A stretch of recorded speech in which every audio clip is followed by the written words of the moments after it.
শেখের বেটি বাংলাদেশে থাকতে পারে নাই। স্কুলের নাম বদলাতে পারেন, কলেজের নাম বদলাতে পারেন, গ্রামের নাম বদলাতে পারেন, ইউনিয়নের নাম বদলাতে পারেন, ওসমান হাদির নাম বদলাতে পারবেন না।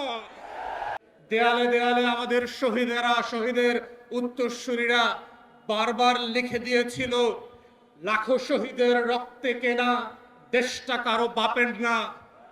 কিন্তু আমরা দেখলাম আপনাদের একজন এমপি এবং বেনামীয় মন্ত্রী, যাকে আমরা গত 17 বছর ফ্যাসিবাদ বিরোধী আন্দোলনে দেখি নাই, মিছিল মিটিং মামলার হিসাবে আসামি আকারে কোর্ট কাচারিতে দৌড়াদৌড়ি করতে দেখি নাই, তিনি তার এলাকার 4টা ইউনিয়নের নাম নিজের নামে লিখে দিলেন।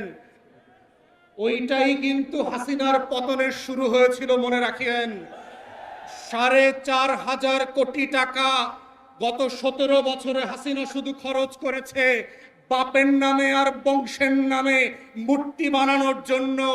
মূর্তি বানানোর রাজনীতি সফল হয় নাই। শেখের বেটি বাংলাদেশে থাকতে পারে নাই।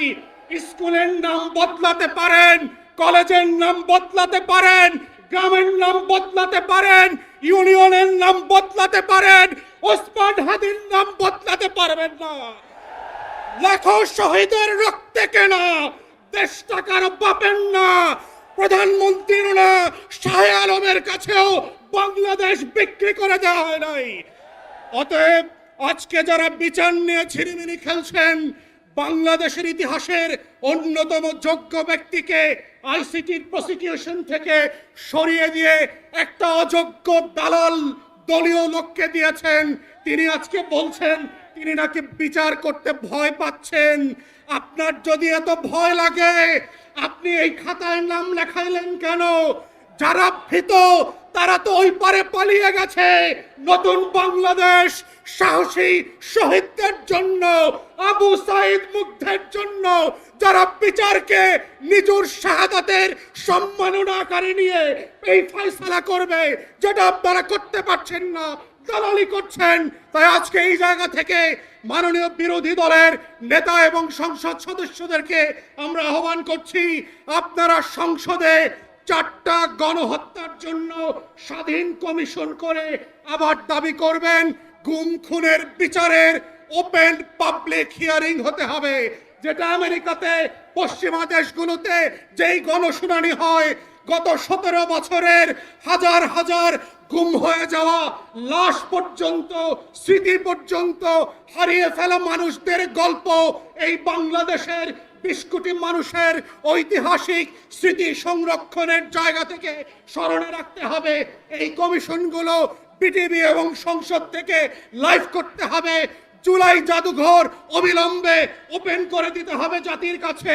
জুলাই শহীদ স্মৃতি ফাউন্ডেশন, তার কর্মকর্তা কর্মচারীরা গত 4 মাস ধরে বেতন পায় না।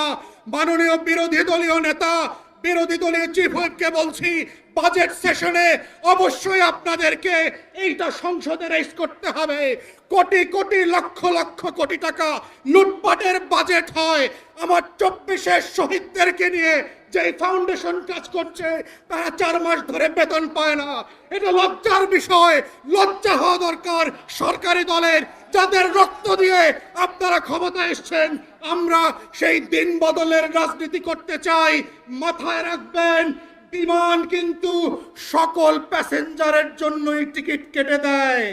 মনে রাখবেন, শুধু একটা ফ্লাইট চলে গেছে বলে নতুন কোনো ফ্লাইট হবে না, সেই দিন কিন্তু হবে না। আপনারা ভুল করবেন, আপনাদের জন্যও আবার বিমান রেডি করা হবে জনগণের টাকা এবং রক্তে।